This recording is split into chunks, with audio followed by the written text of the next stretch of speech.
salah seorang, ini ada namanya Pak Hairul Fahmi, ia adalah pengamat militer dari Institute for Security and Strategic Studies. Selamat siang Pak Hairul Fahmi. Selamat siang. Selamat siang. Ya, di sini ada Reza dan juga Julius Suman, jurnalis Kompas TV.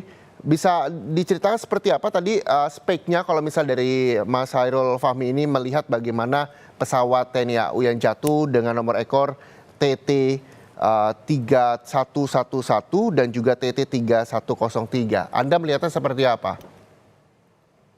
Iya, kalau terkait kecelakaan ya di belahan bumi manapun, saya kira kecelakaan atau insiden alutsista itu selalu mungkin terjadi ya, termasuk pesawat. Ya. Penyebabnya kan beragam juga gitu ya, mulai dari ya bisa serangan atau sabotase, human error dalam penggunaan maupun kelalaian dalam persiapan, problem cuaca, problem teknis, ya, mekanik maupun elektronik, bahkan kelalaian dalam pemeliharaan maupun buruknya perawatan juga sangat mungkin menyebabkan kecelakaan.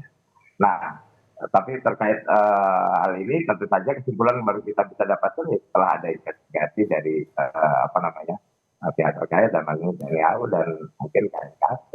Saya kira jadi kalau dari sisi usia pesawat, saya kira juga usia pesawat masih relatif muda, gitu ya. Jadi sebenarnya kalau kita kaitkan dengan usia mungkin juga kurang tepat ya. Saya lebih cenderung mungkin apakah ada faktor teknis faktor teknis atau human error ini yang paling mungkin saya kira. Oke, walaupun juga kita masih menunggu apa rilis soal penyebab kecelakaan ini, begitu ya Pak Fahmi. Nah Pak Fahmi, tadi saya juga berbicara sama Bang Julius, di sini ada jurnalis Kompas TV juga. Tolong konfirmasi jika salah Bang Julius bahwa memang dari speknya Pak Fahmi ini adalah pesawat yang memang sebenarnya cocok untuk geografis di Indonesia yang penuh dengan hutan. Seperti kita tahu bahwa tadi itu juga jatuh di lereng Gunung Bromo. Dan ini sebenarnya dari secara lokasi geografis juga sudah pas begitu. Namun tadi ya seperti Pak Fahmi sampaikan namanya juga kecelakaan begitu. Ada saja memang alasan yang memang kita masih menunggu apa penyebab kecelakaan tersebut.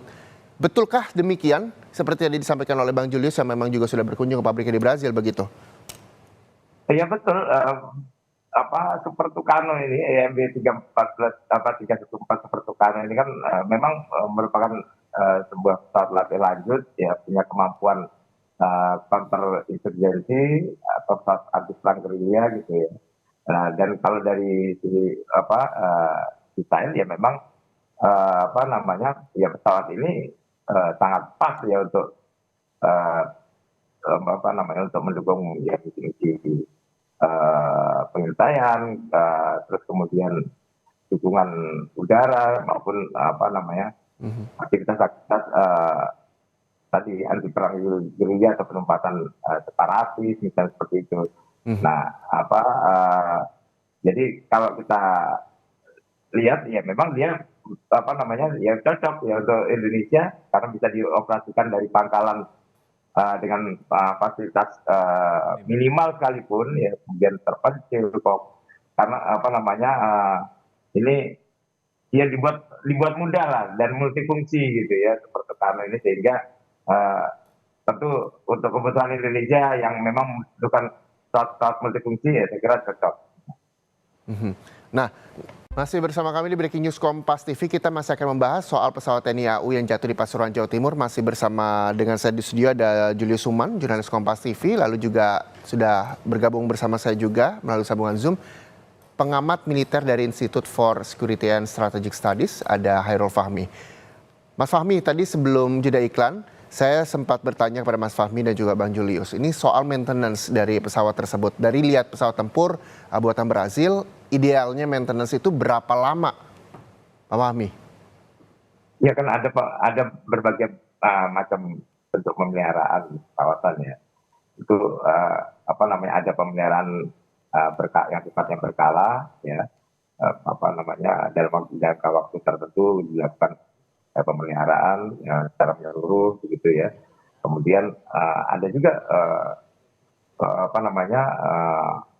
upaya yang dilakukan ketika pesawat akan digunakan dan setelah digunakan ya itu juga apa namanya selalu dilakukan ya mestinya ya setiap setiap terkait dengan persiapan pesawat terbang ya, karena memang selalu harus dipastikan pesawat-pesawat itu harus selalu dipastikan dia siap terbang dan siap tempur begitu. Jadi ini pemeliharaan berkala selalu dilakukan dan jangka waktu tertentu setiap tahun juga berbeda-beda. Saya kurang tahu persis mungkin Mas Julius lebih paham kalau terkait Super Tucano ini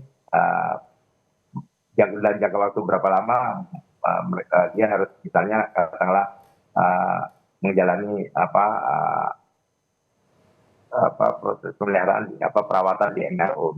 Ya secara tidak langsung bahwa sebelum digunakan benar-benar harus dicek satu semuanya begitu ya Pak Fahmi ya. Setujukah Bang Julius? Ya pasti. Pasti ada pemeliharaan berkala ya. Berkala jangka pendek, menengah maupun yang overall jangka panjang gitu. Pasti ada. Tapi kan kita nggak bisa ngecek nih. Misalnya untuk sudah penggunaannya seberapa intens dan Betul. Dan operasi yang dijalankan berapa intens itu pasti yang tahu operatornya gitu. Nah apalagi nih kan pesawat tempur gitu kan, nggak bisa kayak ngecek mobil pribadi kita, ngecek di bengkel A, bengkel B. Nah tapi logikanya sama, tetap ada nanti di kilometer sekian misalnya kalau mobil ya, Iya. kilometer sekian itu servis besar gitu, di kilometer sekian cuma ganti oli ya, perumpamaannya seperti itu. Cuma Super Tucano ini kan populasinya kecil ya. Satu skadron ini. Dulu pesannya cuma 16 unit. Iya. Indonesia cuma punya satu skadron. Kurang lebih 16 Elang gitu itu, ya. ya.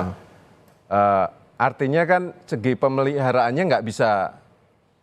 Ya kalau populasinya banyak kan biasanya lebih mudah ya. Betul. Sarananya biasanya pendukungnya sudah Terakomodir. sudah ada lebih dulu, pasti disiapin lebih karena populasinya. Ini kan populasinya kecil.